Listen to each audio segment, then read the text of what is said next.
das coisas que me chamou mais a atenção, né, na Grande Guerra Patriótica é a questão dos partisans, né? Aquela galera que se embrenhava no mato, né? Que explodia, né, as linhas ferroviárias, né? Que faziam vários ataques, né, no meio da noite, né? Que infernizava realmente os alemães. Eu gostaria de saber, né, qual foi ali a importância dos partisans em Rijeka.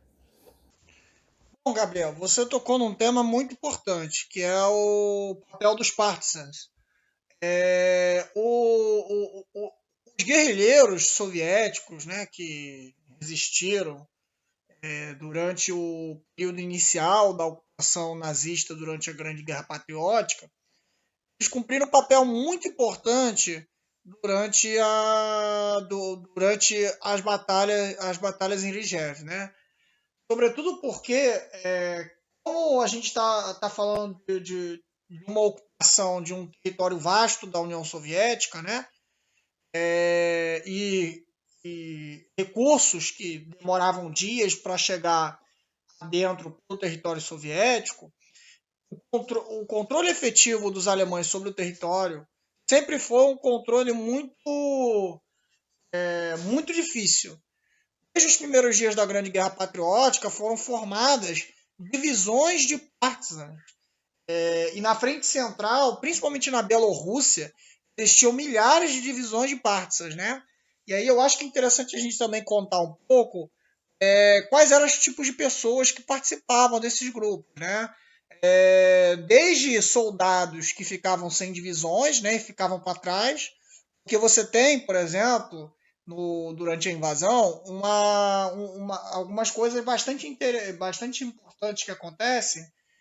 É o seguinte, né? Conforme o soldado ele vai ficando para trás na frente de batalha e o exército inimigo vai avançando, você vai ficando no meio do território inimigo, no caso dos soviéticos, o que acontecia com alguns soldados? Alguns eram capturados, iam para os campos de concentração, outros tentavam retornar para o exército regular, né, para o exército vermelho, outros, e esses bem poucos, se tornavam colaboracionistas, mas em sua maioria muitos se tornavam guerrilheiros partisans, né? Eles entravam no meio das florestas, principalmente na Bielorrússia, na parte daquelas florestas que existem ali na parte europeia da Rússia, né? E no caso ali próximo a Origé, esses grupos eles existiam aos montes, porque você teve ali dois grandes bolsões no período inicial da Grande Guerra Patriótica. Você teve um bolsão em Vyazma e um bolsão em Briansk, que foram formados ainda em setembro de 1941.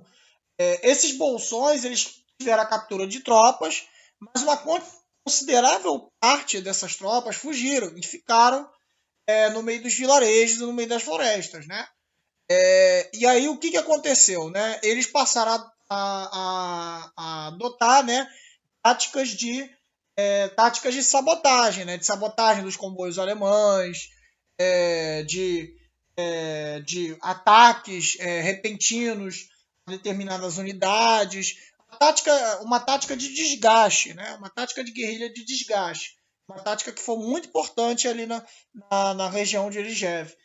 E aí isso gerou como um efeito, né? É, um efeito resultante devastador, uma operação antipartisan muito poderosa dentro das proximidades de Ligev, né? Os primeiros crimes de guerra, por exemplo, da Alemanha nazista, que foram catalogados no leste, né? Eles são vistos dentro dessas áreas próximas de Ligev, né? Você vai ter operações conduzidas por uma divisão de cavalaria chamada divisão Florian Geyer, né? Que era liderada por um general, por um oficial nazista, que eu não esqueci qual é o nome dele agora, mas que conduzia operações de limpeza, inclusive étnica, né? Porque os camponeses e as pessoas dos vilarejos davam casa, davam comida, davam suporte para os partisans, o que aconteceu, né? Essas pessoas também passaram a ser vistas como inimigas por parte dos nazistas, né? E aí vilarejos inteiros foram destruídos, né? Isso aconteceu na Bielorrússia com muito mais constância do que na própria Rússia, né? Mas isso também aconteceu na Rússia. Por exemplo, você tem uma cidade próxima de Erigev, se não me engano, chamada Pagoliroye Gorodiche. Essa cidade ela tinha mais ou menos 3 mil habitantes durante o período da invasão nazista à União Soviética. Em 2 anos, no final de 2 anos, a cidade perdeu cerca de 2 mil habitantes. Ela perdeu 2 terços dos seus habitantes, né? Ela teve reduzida a grande quantidade de seus habitantes, porque muitos foram enviados para campos de concentração e outros foram enviados, né, para campos de extermínio, que existiam já alguns campos de extermínio instalados na Polônia, inclusive naquele momento, em 1942 também, na Bielorrússia, né?